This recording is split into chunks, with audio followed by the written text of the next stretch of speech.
What's up, 10th grade? Hope you guys are doing well. Hope you guys are staying safe, and welcome to your 11th Algebra in 2 class with, of course, me, your favorite teacher. Today, guys, the topic continues to be solving quadratic equations by using square roots.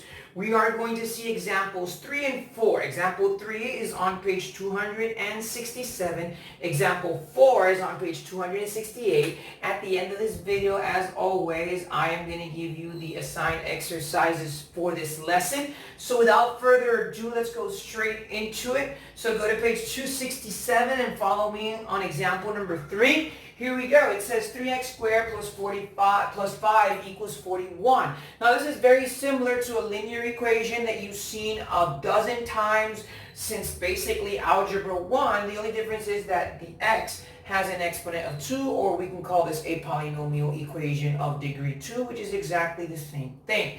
So how do we solve this? What do we do? Where do we put in our numbers? And how do we figure this out? It's really simple, guys. So we're going to start working this exercise just like you would work any normal equation, which is solving for x.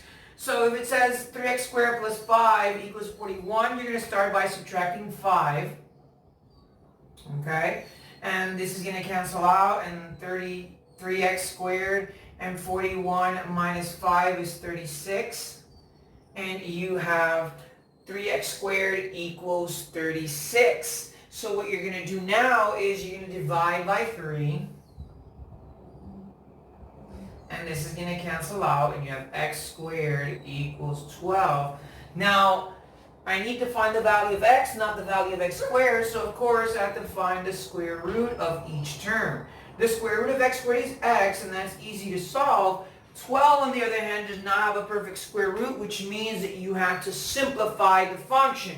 So the way you simplify the function is by finding factors of 12, or two numbers that when they multiply equal 12, where one of the two has a common factor. In this case, you would say, or not a common factor, excuse me, a perfect root. In this case, you would say the square root of 4 times the square root of 3. X stays the same. The square root of 4 is 2, and since I don't know the square root of 3 because it doesn't have a perfect square root and I can't simplify it, I leave my answer expressed as 2 times the square root of 3. Now, if you have a calculator, you can finish it or get the exact value, but for now we're only going to leave it expressed because we're working with square roots. That's it. It's nothing out of the ordinary. It's not real difficult. It's actually quite simple, guys. So that's example 4 on page 268 is 1/5 times z plus 3 squared equals 7. Now I have to solve for z, but I have a fraction there, and then I have another term on this side, and that fraction is being multiplied. So what am I going to do? Well, what you're going to do, guys, is actually just divide by 1/5. Now remember that whenever you're dividing by a fraction, you have to multiply by the reciprocal or turn the fraction upside down. So what you're going to do is you're going to turn this into 5 over 1. And you're going to multiply by 5 over 1 on this side. And what I do on the left side, I have to do on the right side, so that's what's going to happen here. And all this is going to cancel out. It's canceled. And you're going to get z plus 3 squared on this side. And you're going to get, well, 7 times 5 is 35. Now, I want to find z, so what I'm going to do is I'm actually going to find the square root of all this. So you're going to square root, and you're going to square root. Now, this exponent is actually going to cancel out with the radical sign because it's as if there was an imaginary 2 over here. So they're going to cancel each other out, and you're going to get z plus 3. And I don't know the square root of 35. I can't simplify it any further, so I leave it expressed. Now, what I'm going to do next is just move the 3 to the other side. And if it's plus 3, well, then I move it as minus 3. So this is going to be z equals minus 3 plus or minus the square root of 35. And you're wondering, or you're asking yourself, where did he magically include a plus or a minus? Well, remember, guys, that when you're working with radicals, sometimes the radicals can be negative outside, and we'll just use an x so that as not to confuse anyone, or they can be positive.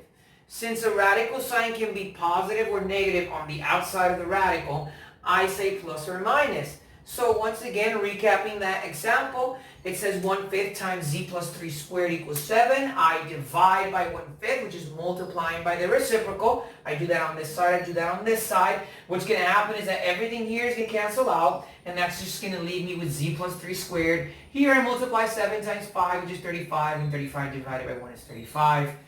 And then to get rid of the 2, I square root this entire expression as z plus 3 and the square root of 35. Now this is going to cancel out, and that's what's going to give me the z plus 3. The square root of 35 doesn't have a perfect square root. I can't simplify it, so what I do is I leave it expressed. And then it says z plus 3 equals the square root of 35. I move the 3 to the other side, turns it into a negative 3, and plus or minus, because remember that whenever we're working with radical signs, we're going to have a positive answer and a negative answer. So that's why we say negative 3 plus or minus the square root of 35. And that's it, guys. That's example 3 and example 4. So go ahead and look at these examples on page 267 for example 3, on page 268 for example 4. Pause and rewind the video as many times as you need to. If you have any questions, feel free to text me. The little exercises for today are on page 268, and you're going to do problems 17 through 19, guys. In our next class, I'm going to give you some more practice.